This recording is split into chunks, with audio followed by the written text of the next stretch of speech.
In France, in the timeline of 1184 AD, Jerusalem has been under Christian control for nearly 100 years. At that time, whether rich or poor, everyone was heading towards Jerusalem because there were ongoing battles between Muslims and Christians. As for the movie's beginning, we first see a Christian woman being buried by a priest and some men. However, when the priest realizes that the woman committed suicide, he removes the cross from her neck. After this, we see Godfrey, who has traveled from Jerusalem in search of his son. As soon as people see Godfrey, they lower their heads in respect. One of Godfrey's knights hands the priest a gold coin. The priest then tells them she committed suicide. Cut off her head and bury her separately. The priest follows Godfrey and his men as they leave. Meanwhile, Godfrey and his group stop in a village where they sit and talk about Saladin. The priest overhears their conversation and leads them to Balian's house. Balian is deeply distressed over his wife's death. To distract himself from his sorrow, he works as a blacksmith. When Godfrey meets Balian, he says, "People say one must go to Jerusalem, for all sins are forgiven there. But I have come not for my own salvation, but for yours. I knew your mother. You are my son." Since Balian had been away from Godfrey for many years, he is shocked. Godfrey apologizes to him and says, "Come with me. I am the Lord of Ibelin. I have many soldiers, and I can give you a noble life." But Balian refuses, saying, "You may be a great man, but I am happy here." Before leaving, Godfrey tells Balian the route to Jerusalem. Walk in the direction where people speak your language. Keep walking until the language changes. The road to Jerusalem passes through Messina. Later, the priest comes to Balian and taunts him, asking why he didn't leave with Godfrey. He also reveals that Balian's wife had committed suicide and says, "That's why I cut off her head." Upon hearing this, Balian becomes furious and throws the priest into a burning fire. He then retrieves the cross that belonged to his wife, mounts his horse, and rides away. Balian finally reaches Godfrey, who begins teaching him how to fight with his sword.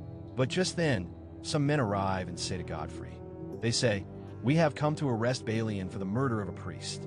Hand him over to us." But Godfrey refuses to give up Balian, and the men attack them. During the fight, Godfrey manages to save Balian, but he is struck by an arrow. Most of Godfrey's men are also killed, leaving only Godfrey, Balian, and one other man who tends to Godfrey's wounds. The healer tells him, "If you develop a fever and do not recover, you will die." At dawn, they continue their journey and finally reach Messina. However, Godfrey's condition worsens. As it grows weaker, he tells Balian, "You must become a true servant of the king." Balian, puzzled, asks, "Would the king ever need me?" Godfrey replies, "For the dream of a world no one has ever seen before, where Muslims and Christians can live together in peace. We want to end these religious wars and create a world of harmony." Looking into his son's eyes, he says, "You must fulfill my dream. Never let me down." Then, Godfrey gives Balian his ring and officially makes him the Lord of Ibelin. However, his health continues to deteriorate, and he dies on the way. Now, Balian sets off for Jerusalem. He boards a ship, but during the journey, a massive storm strikes, sinking the vessel. Later, we see Balian washed up on the shore, barely alive. A horse has also survived. Balian unties the horse, but it runs away. Now, Balian wanders alone in the vast desert. While searching for water, he stops at a well and sees the same horse there. But just then, a Muslim nobleman arrives, claiming the horse. This leads to a duel between them, and Balian kills the nobleman. He then turns to the nobleman's servant and says, "Take me to Jerusalem." The servant agrees and leads him there. Upon arriving in Jerusalem, Balian gives the servant the horse as a gift. Now, as Balian walks through the bustling markets of Jerusalem, he still carries Godfrey's sword. Some of Godfrey's men recognize him and take him to the royal palace, where he is given proper lodging and care. Soon, Sibylla, the sister of King Baldwin, arrives. Balian offers her water, and they exchange glances. Meanwhile, Godfrey's close friend, Tiberius, takes Balian to meet the king. He tells Balian, "For the past 6 years, the king of Jerusalem has lived in peace with Saladin. He has upheld the same religious tolerance that existed under Muslim rule." Balian also meets Tiberius, his father's trusted ally. Meanwhile, Sibylla watches him closely. Sibylla takes Balian to a room, where she is visibly attracted to him. Later, Balian meets King Baldwin, who is suffering from leprosy. King Baldwin tells Balian, "The Muslims here say that my suffering is God's punishment for the oppression inflicted upon them." As they talk, the king and Balian play chess, and Balian discusses strengthening the walls of Jerusalem. Impressed by his wisdom, the king tells him, "Now, you must go to Ibelin. You are its ruler. Protect the roads for pilgrims and Christians. Help the helpless, for one day I may be helpless, and you might have to help me." Balian then travels to Ibelin, where he realizes that the biggest issue for the people is water scarcity. The land is barren, making survival difficult. Determined to help, Balian joins the people in digging a well, and soon, Ibelin's lands begin to flourish. Meanwhile, Sibylla visits Ibelin to meet Balian. At the same time, Guy de Lusignan, who is Sibylla's husband, joins forces with Reynold de Chatillon to attack a Muslim caravan. They mercilessly massacre the people. News of this attack reaches the royal court, and Tiberius is furious. He warns, "They have shattered the peace treaty with Saladin. Now, he will not spare us." King Baldwin gathers his council and declares, "Saladin has reached Jordan with 200,000 soldiers. We must get there before he does." He sent a message to Balian, instructing him to protect the people. Tiberius warns the king, "This journey will take your life." But Baldwin, determined, replies, "Prepare the army." Meanwhile, Balian fights Saladin's forces at a place called Kerak, but his army is outnumbered. They are quickly defeated, and Balian is taken captive. However, the commander of Saladin's army recognizes Balian as the man who had once gifted him a horse. Out of respect, he spares Balian's life. He then reveals, "The man you killed that day was my master. I was his slave." Instead of taking revenge, he allows Balian to leave safely. Just then, King Baldwin and Saladin arrive at the battlefield, and we witness one of the most epic scenes in the movie, a meeting between two great kings with their armies standing behind them. Saladin respectfully says to King Baldwin, "I request you to leave this matter to me." King Baldwin replies, "I promise you that I will punish Reynold. Please return in peace." With this, a new truce is formed. Before leaving, Saladin sends his royal physicians to treat Baldwin's illness. Saladin warns that this matter will not end here. As both armies begin to withdraw, King Baldwin takes action against Reynold.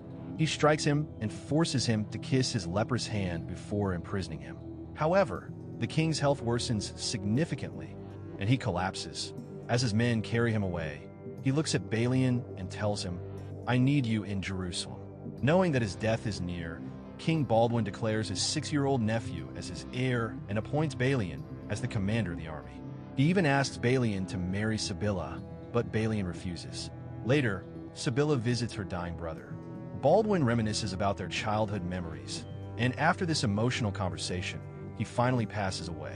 For the first time, Sibylla sees her brother's face without his mask, revealing the full effects of his leprosy. After his death, the 6-year-old boy is crowned king of Jerusalem, and Sibylla signs the royal decrees alongside him. However, as they seal the documents with hot wax, a few drops fall on the child's hand, and he does not react to the pain. This is a clear sign that the boy has also inherited leprosy. To confirm, Sibylla calls physicians, who examine the boy and confirm her worst fears. Her son has the same disease. Devastated, she recalls her brother's suffering and refuses to let her son endure the same fate. So, in an act of mercy, she poisons her son, ending his life. Meanwhile, Guy de Lusignan, now eager for war, orders his men to assassinate Balian. Balian is ambushed and severely wounded, eventually falling unconscious. At the same time, Guy frees Reynold from prison, telling him, "I want war." Following the death of her son, Sibylla crowns her husband, Guy de Lusignan, as the new king of Jerusalem. Being deeply anti-Muslim, Guy wastes no time. He resumes attacks on Muslim caravans. In a horrific act, his men even kill Saladin's sister, breaking the fragile peace treaty. Furious, Saladin follows Muslim traditions and sends an envoy to Guy, demanding 1. His sister's body be returned with honor. 2. The head of the man responsible. 3. The keys to Jerusalem. But Guy arrogantly rejects the messenger, insulting Saladin and declaring war. Balian, still recovering, learns about Guy's reckless actions. As Guy prepares to march into battle, Balian warns him, "If you want to fight this war, keep your army close to the water source." Balian warns Guy to lose Signet. If you take your army further from the water source, you will lose everything. But Guy arrogantly dismisses him, mocking, "When we need a blacksmith's advice, we'll ask." Guy and Reynold ignore Balian's warning, determined to attack the Muslims. Meanwhile, Tiberius refuses to support this war, declaring, "None of my soldiers will take part in this madness." In contrast, Saladin prepares his army with intelligence and discipline. As the battle begins, Guy's army struggles under the scorching heat. Before they even reach Saladin's forces, they collapse from exhaustion. Seizing this moment, Saladin's army decimates the Crusaders in a swift, brutal attack. After the battle, Saladin captures both Reynold and Guy. In an act of generosity, Saladin offers Guy a glass of water, a symbol of mercy. But when Guy passes it to Reynold, Saladin's expression darkens. Since he had not offered the drink to Reynold himself, this meant Reynold was not pardoned. Without hesitation, Saladin executes Reynold, stating, "You stood beside a great king, yet learned nothing about how a king should behave." Guy is spared but left humiliated. After the disastrous defeat, Tiberius realizes the truth. "I spent my whole life protecting Jerusalem, thinking I fought for God. But now I see it was only about land and wealth." He decides to leave forever, telling Balian, "Forget Jerusalem. It is already lost." However, Balian refuses to abandon the city. Tiberius gives him one final piece of advice. Saladin always camps near water. You have 4 days before he arrives. With only a handful of men left, Balian prepares for a final defense. He arms every citizen, old and young alike, forcing them to fight for survival. Soon, Saladin's mighty army reaches Jerusalem, and a massive battle erupts. Balian fights not for religion, but for the people. Despite a brave defense, Saladin's forces breach the city walls. Balian meets Saladin in the battlefield and demands, "If I cannot have Jerusalem, neither will you. I will burn every sacred site to the ground." But Saladin remains calm, replying, "Do you think it will be that easy?" Balian understands the futility of resistance and agrees to surrender. Saladin grants mercy, promising, "Every Christian, man, woman, and child will be safely escorted to Christian lands. Not a single one will be harmed."